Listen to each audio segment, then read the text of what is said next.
શું નામ ભાઈ તમારું? મોહનભાઈ. ઉંમર? ઉંમર 35. બરાબર. શું તકલીફની દવા કરાવવા આવ્યા હતા તમે? મારે સાહેબ પગની તકલીફ હતી. પગની પોણીમાં દુખતું હતું.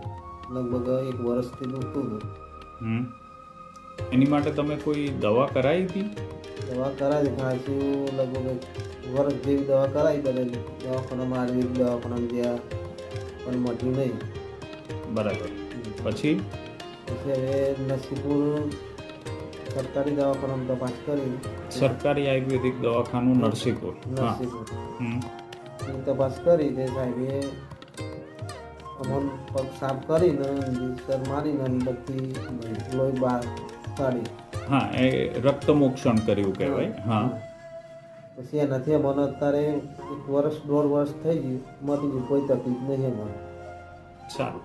આ તમારો વિડીયો કોઈની જાણકારી માટે ક્યાંય પોસ્ટ કરું તો તમને કંઈ વાંધો નથી ને? ના, કોઈ વાંધો નહીં મને. સારું. હા.